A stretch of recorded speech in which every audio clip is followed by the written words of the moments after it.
know, there's a lot of lonely people around. And if you're lonely, I'm going to let you in on a secret. You're always going to be lonely until you become friends with yourself.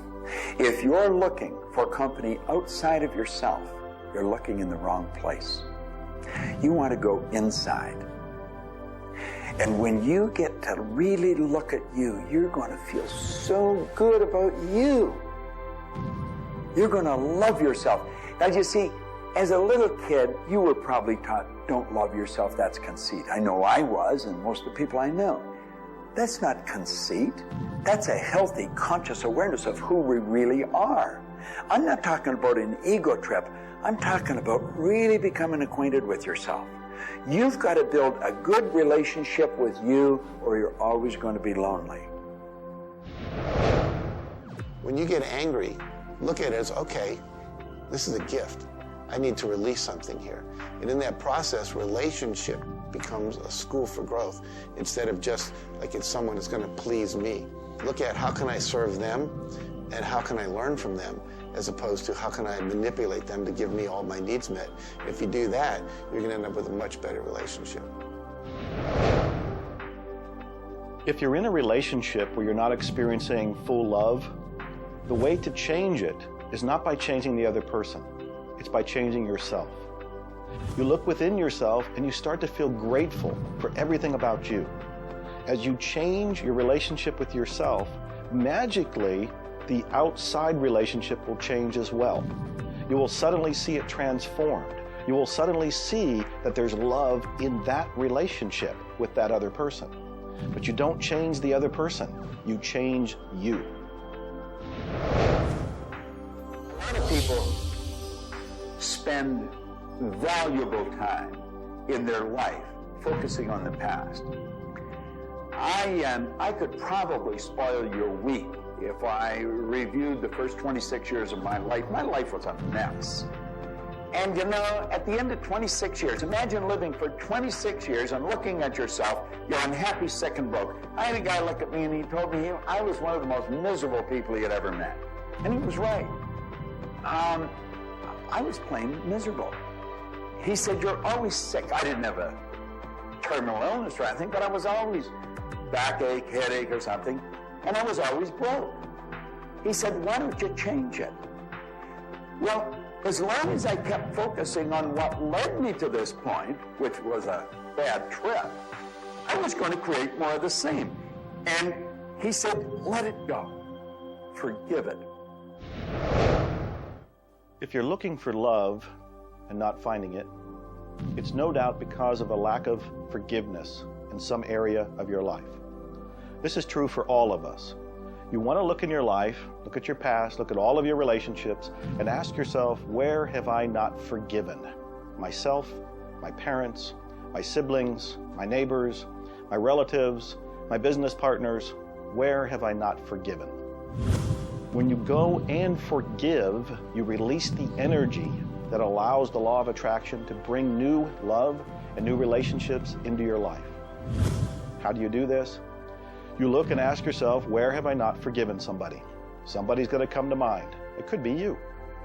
The second thing you do is say, can I forgive them? Can I forgive myself? Whether you say yes or no, you move to the third part of this, and you start to wonder, what made that person act the way they did at that point? What made me act the way I did at that one point? And you start to go deep into understanding the psychology of behavior, and you realize we're all doing the best we can, yourself included. At that point, when you can forgive yourself and you can forgive these other people, whoever it might be, for whatever may have occurred, when you forgive them, you release all of the energy that's been stuck psychically within your own mind and your body and your soul. And when that releases into the universe now has an open pathway to return to you new love, new relationships, new blessings. It all begins with forgiveness, and you can do that right now. When we talk about love, we're talking about the greatest word in the world.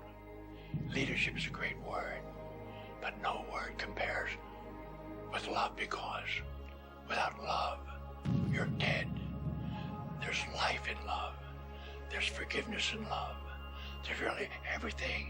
There's thankfulness in love. Now, the problem is learning where do we start, because we find sometimes in families there's no love. In marriages, there's no love. But we quit looking around and we start learning. It begins with me. And when we start learning, we're not too loving ourselves. And it begins with your learning. To me, you could say you're loving, but unfortunately, you love people you like. Love has to be unconditional, loving those you don't like. Now, in my case, when my wife married me, she said she loved me. I told her I loved her. But as soon as we got married, I would say, I love you. She'd say, well, why don't you act like it? I say, I do act like it. She says, you have a funny way of showing it. I say, well, I love you enough to die for you. She says, try living a little. And so I discovered, as loving as I was, I didn't fit her definition.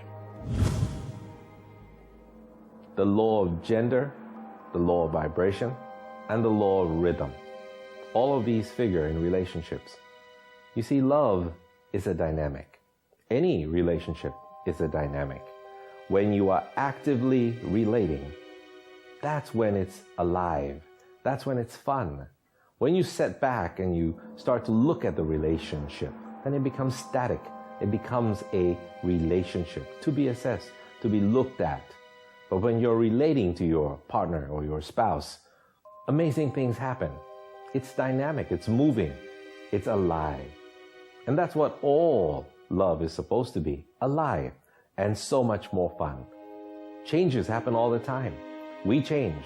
Human beings change. You change, I change, we all change. But if you can change together in the same direction, amazing miracles take place. Words, feelings, thoughts are all aligned. And all of a sudden, you can take on any problem and it's not an issue. That's what relationships are all about. That's what relating is all about. That's what love is all about.